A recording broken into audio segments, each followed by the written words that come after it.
Hi, my name is Jason Rodriguez and welcome to Investor Secrets Unlocked. If this is your first time, click the subscribe button and remember to ring the bell. And if you're coming back, great. We got a great topic for today. And I think this one is going to be a little controversial, so don't shoot the messenger. I'm just passing the message on.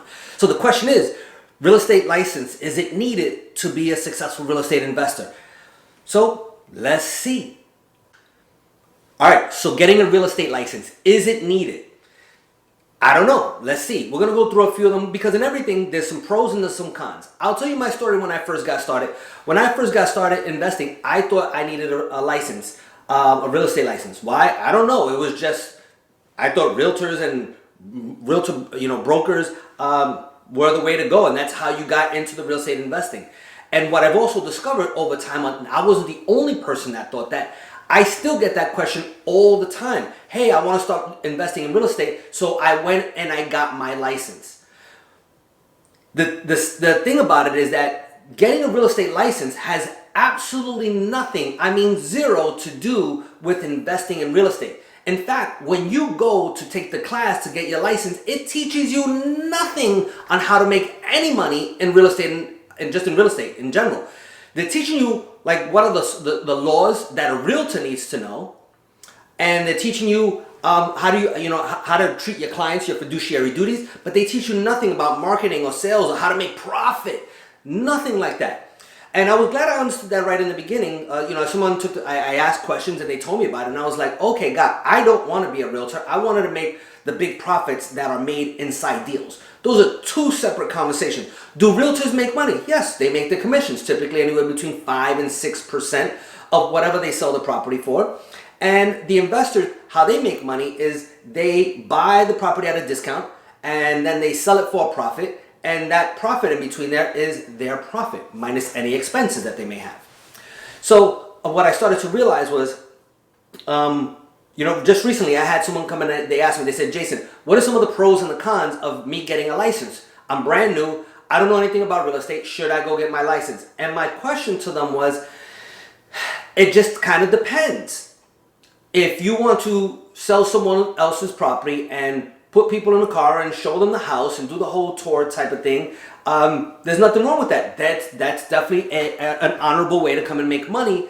But when I thought about it, they asked me this question. They said, Jason, which one do you feel makes more money? Now, I know the realtors are going to want to start shooting back in the comment box, and that's okay. I'm giving my personal opinion. Statistically, who makes more money, I'm going to say an investor is going to make more money. Now, I know some of you realtors just blew, your head just went off and you got a tangent, you got a lot of stuff inside there to come and say, but I'm just giving my experience. I will tell you this. Here's some simple layman's. I know that there are multi-millionaire real estate investors, and there are plenty of them. In fact, I will say there are billionaire real estate investors, but I don't know any realtors that are billionaire. But I know tons and tons of investors that are billionaires. And I'm not here to come and say you're a billionaire. I'm not here to say I'm a billionaire. But I'm just saying pure basic mathematics. And if you're going for profit, you're probably going to make more money on the investing side. So some of the pros of becoming a realtor. Let's talk about the good stuff. So some of the good stuff is that you actually get access to MLS, which is the multiple listing services, which is where all the deals are housed at. That was a big thing back in the days. Go back 10, 20, 30 years. That was huge, having access to that. Today's time, that data is all over the internet. You can easily tap into MLS. Some people say, well, what's another pro for being a realtor? Well, you get to keep a commission. That makes sense if you're looking for the commission. Another pro in being a realtor is that you can, let's say you're doing the investor side and you still have a license, you're a realtor, you're a licensed realtor. If someone doesn't want to sell you the house, you could list it. And you can make that commission for just listing it, and then have the other agent go and sell it. You get half the commission. That makes sense. The challenge in what I've seen inside there is, it sounds good on paper, but it's very rarely done in a very highly successful investing business. Because what typically happens, you're going to do a lot of marketing, and you're just going to look for the good deals. You're going to look for the opportunities where you find a deal, and you will, that will make 40, 50, 80, $100,000. So when you do that, you're gonna stay focused on, like, think about this logically. If you were able to do marketing in your real estate investing business, and you are able to pull out 2 or 3 deals that can make you, say, $40,000 each one, that's over $100,000. Would you still focus on listing someone's house as an agent? Because you still got to put energy inside there. It might be a little bit, but still. I don't often see it. Is that the theory? Yes. But is it implemented in the real world by most of the investors that are realtors? No, I don't see that. Now, maybe, will you see it sometimes? Yes. And I'm not here. I know some of the realtors are like losing, you're pulling your hair out, going crazy. Don't shoot the messenger. I'm just kind of telling you from my experience. And if you want to shoot the messenger, it's okay. I'm okay with it either way. Right? So what are some of the cons, the negatives of being a licensed realtor if you are an investor? Now, you want to listen up to this. One of the downsides of actually being a licensed realtor and being an investor simultaneously, one of the negatives is that you have to always disclose upon doing real business with a seller that you are a licensed agent and that you plan on making a big profit on the deal. You must have some kind of disclosure to that effect. A lot of times it's nothing. A lot of times it's, if you're confident and you're good and you feel comfortable by just saying it, I'm going to say 80% of the time, people are not going to have an issue with it. But here's the caveat. What about the 20% of the time when when you say that and they say, oh, you know what? Like, no, let me go. The question is, how much dollars and cents might be inside that lost opportunity, because you have to always disclose. And you kind of got to disclose relatively earlier. You don't got to make a big thing about it. Some places you got to follow your local laws and regulations on how you must disclose. Some of them may make you sign something in writing. So you got to get over that hump before you can actually go into real business with them and talk real deal. Some of the other things that I see as a negative in having a license is, not all, but a lot of the brokers. So what typically happens is a licensed broker has the agents underneath them. So the broker is kind of their teacher, trainer, mentor, the one that kind of shows them the ropes and make sure that they stay compliant and do good for their clients. A lot of those brokers, the person that they're looking up to, don't like the investment side. They frown on it. Not all, but a lot. And if you are an agent or a broker that disagrees with this, well, then you kind of are the unicorn. And that's great. I commend you for that. So that could be a challenge. And now you're the person that you're looking up to, because you have that license and they will have experience in doing a lot of deals. May not be many investment deals from their own portfolio, but they do have real estate agent experience, which you're gonna appreciate, because they're willing to spend some time and teach you to be an agent, not an investor. They may frown upon the whole investor, and I don't necessarily know why. I think there's this competitive challenge between investors and agents, because the agents may feel that we're taking inventory to buy as an investor that they could have listed as an agent. So they may, I think they find us to be competition. I love agents. I think there's a place. I think there's phenomenal agents out there. I think there are amazing agent teams. Woo, there's some teams that are fire.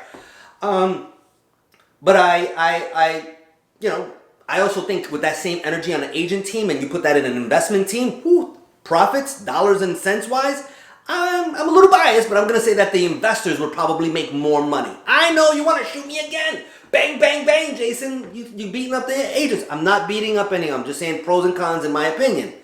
And that's all I'm saying. It's only 20 years of opinion, but let's figure that out. All right. So again, and one of the cons inside there is if you want to be an investor, who's going to teach you? You may be leaning, thinking that your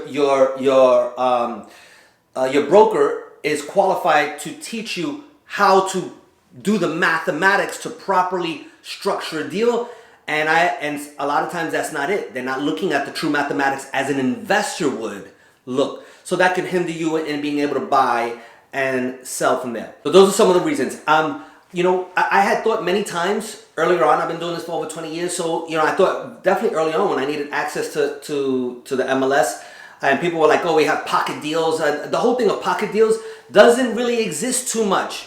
Having access to banks, that really doesn't exist much. The banks have their own portal, they have their own people that they deal with, and, it's not 20, 30 years ago where there was a lot of pocket listings and secret kind of deals that are happening. That's not happening so much. On the flip side, being an investor, we teach aggressive marketing on how to find those good deals so that you don't necessarily need to deal with the realtors if you don't want to. Again, I like realtors. I use realtors. I use realtors to buy my houses, some of my houses, not all of them, but some of them. I use realtors to sell my houses, some of them, not all of them. And at the end of the day, if you're asking me, should you become a licensed realtor, and if your objective is to make the most amount of money that you want to make to give you the financial freedom that you deserve, and I had to pick being a licensed realtor or a licensed investor, and who's going to make a lot more money, easier, faster, without a lot of the bureaucracy and the entanglements in between, the investor is gonna make more money. There are other times where having the toll of being a licensed agent may come into play, and some of you may know those things, and I would like to hear some of them. I'm open to it. But when it comes down to straight dollars and cents, is it easier for me to go make $500,000 as an investor, or is it easier to make it as a realtor? The investor's going to win, in my opinion, all day, hands down. Like, to make $500,000 and being an agent, you got to sell millions and millions and millions of dollars of real estate. In an investment world, you probably you need a few $1 million that you need to sell, but nothing near as a big business. Like, you would have to be a pretty big, significant business to do make $500,000 as a licensed realtor. Again, just my opinion. Tell me your thoughts. I want to hear your thoughts on the difference. What do you feel about what are the pros and the cons of being a licensed agent versus not? And if I've already mentioned them, just that's fine. And if you have some new ones, add it. And what we do here on this channel is we help real estate investors get visible and get paid. And if that's what you're looking for, is to get paid, and you're thinking of getting the license, hopefully we helped you out. If you have some comments, leave them in the comments. Remember to subscribe and ring the bell so you get notified. We put out videos every Tuesday. We have a new video, and if there's something that you want to learn, because you probably came here because you wanted to learn some stuff. Maybe you have some burning desire. Maybe you're stuck someplace and you want us to help you to get unstuck and bridge the gap from where you are to success. There's something that you want us to come and talk about. Let us know. What trainings do you want? What do you want to learn? Let us know what you want to learn, and hopefully we have some, we select yours. We will give you a shout out, and we will create that video for you. So in the comment box, tell us what you want to learn. And give us a big thumbs up if you like the video. And I will see you on the next video every Tuesday. My name is Jason Rodriguez, InvestorSecretsUnlocked.com. Talk to you soon.